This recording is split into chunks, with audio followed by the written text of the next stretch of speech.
Bien-aimés dans le Seigneur, Shalom, nous sommes dans la joie de nous retrouver ce vendredi 16 décembre 2022 pour une nouvelle méditation biblique. Et notre méditation de ce jour va nous conduire dans le livre de Daniel. Daniel chapitre 12, nous lirons le verset 3.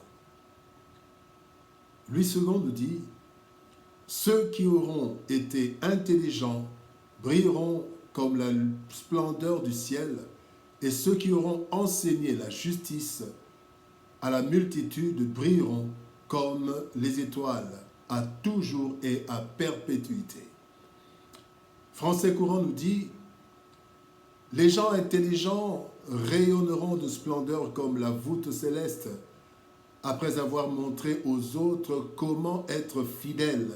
Ils brilleront pour toujours comme des étoiles. » Briller dans les ténèbres. Briller dans les ténèbres, bien-aimés, c'est le thème de notre méditation de ce vendredi, 16 décembre 2022.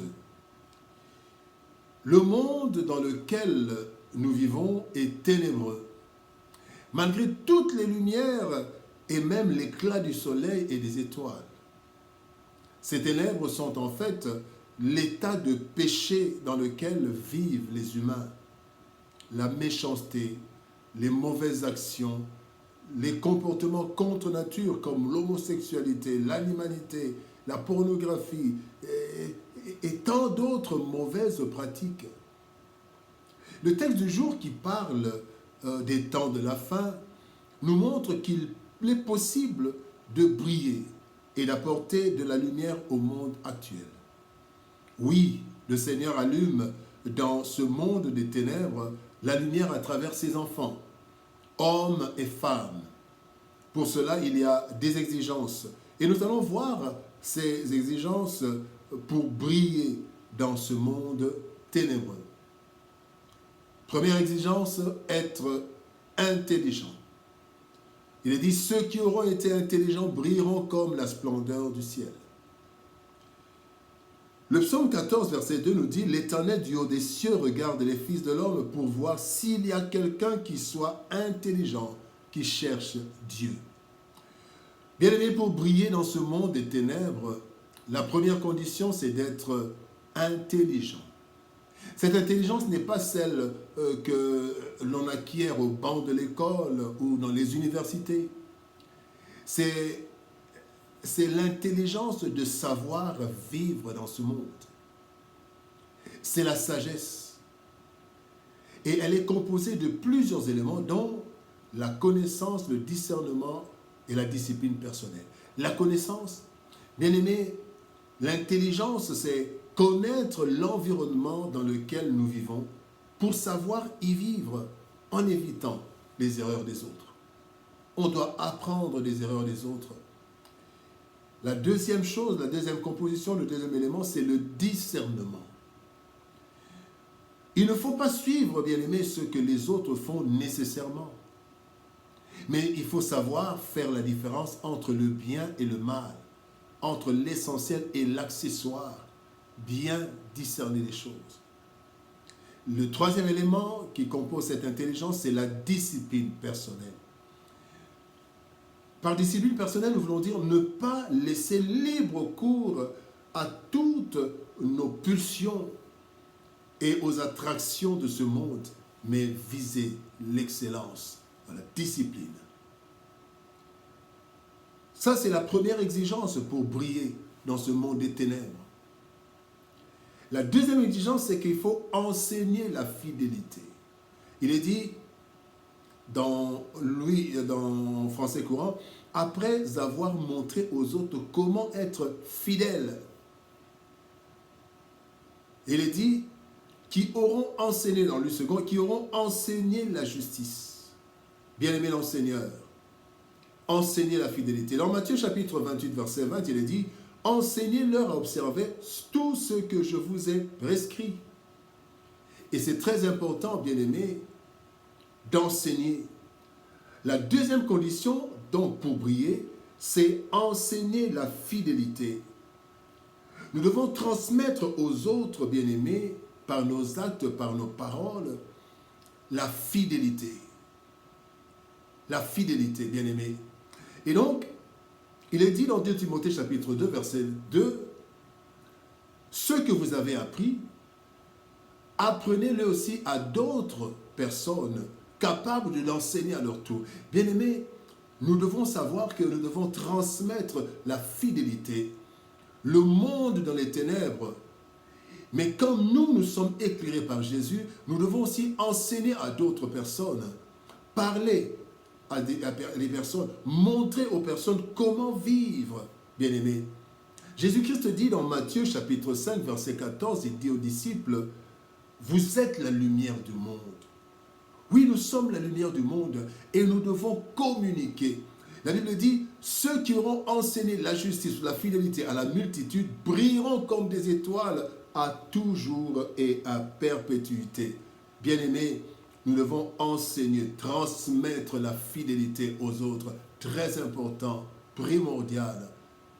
Et c'est comme ça, bien-aimés, que nous pourrons être comme des étoiles dans ce monde des ténèbres. Être intelligent, enseigner la fidélité. Et la troisième chose que nous voulons dire, c'est que nous devons briller au milieu des ténèbres.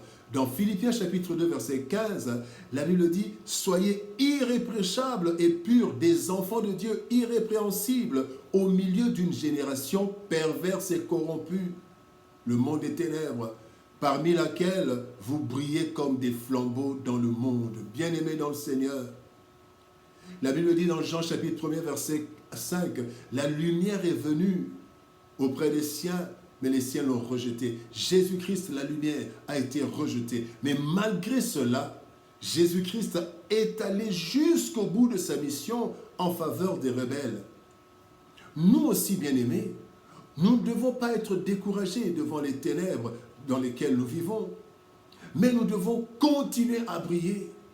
Nous ne devons pas nous éteindre parce que le monde est dans les ténèbres. Il ne faut pas que nous disions, voilà, ils ne veulent pas la lumière, nous allons nous éteindre. Non, Jésus-Christ a été rejeté, mais il a continué. Il est mort à la croix pour des rebelles que nous étions. Il n'a pas été découragé par le comportement des gens. Et nous non plus, nous ne devons pas être découragés. À l'exemple de Christ, nous ne nous lassons pas de prier, bien-aimés, par la puissance du Saint-Esprit, à travers nos actes, à travers nos paroles. Quand nous avons l'intelligence, quand nous enseignons la fidélité, bien-aimés, continuons à le faire. Continuons à le faire tant que nous avons la vie. Bien-aimés, nous devons briller au milieu de cette génération perverse et corrompue. Le monde vit dans les ténèbres, mais rejette la lumière. Nous devons, bien-aimés, ne pas laisser ces ténèbres régner indéfiniment. Parce que le monde a besoin de cette lumière. Bien-aimés, la sagesse ainsi que l'enseignement des autres à la fidélité feront de nous des lumières qui brillent dans ce monde des ténèbres. Nous en serons bénis et nous amènerons plusieurs à la bénédiction du Seigneur. Bien-aimés, nous devons continuer à briller. Soyons intelligents. Bien-aimés, cherchons la connaissance, cherchons le discernement. Cherchons, bien-aimés, l'intelligence, le discernement. Soyons disciplinés et enseignons aux autres la fidélité. C'est ça notre travail. Christ ne s'est pas fatigué. Nous non plus, nous n'allons pas nous fatiguer. Nous allons continuer à briller dans les ténèbres afin que ce monde des ténèbres soit éclairé par les enfants de lumière que nous sommes. Prions le Seigneur. Éternel Père de gloire, Dieu Tout-Puissant, nous te rendons grâce pour ton amour et ta bonté. Merci Seigneur, au Dieu de gloire, de nous rappeler que nous devons briller. Et même si nous sommes dans les ténèbres, Éternel, nous ne devons pas nous éteindre, nous devons continuer à briller. Seigneur, donne à mon frère, à ma soeur, la capacité de continuer à briller, d'éclairer son entourage, d'éclairer sa famille, d'éclairer, Seigneur, de gloire, l'Église, d'éclairer ce monde. Oui, Seigneur, donne-nous l'intelligence. Donne-nous, Seigneur, d'enseigner aux autres, Seigneur, la fidélité. Nous serons bénis et le monde aussi sera béni. Seigneur, ô éternel de gloire, que ta grâce soit sur nous et que ta bénédiction ne cesse jamais de s'attacher à nous. Au nom de Jésus-Christ, notre Seigneur et Sauveur, nous avons ainsi prié. Amen. Bien-aimés dans le Seigneur, nous voici à l'arrivée à la fin de notre méditation et à la fin de cette semaine Nous sommes le vendredi et nous allons reprendre le lundi. Nous avons nos méditations du lundi au vendredi. Nous sommes arrivés à la fin de cette semaine. Nous souhaitons vraiment, nous vous demandons de continuer à nous soutenir dans vos prières afin que nous puissions prier, que vous priez et que nous aussi nous prions, et aussi à travers ces méditations. Que Dieu nous bénisse. Shalom. Au revoir. Bon week-end et à lundi.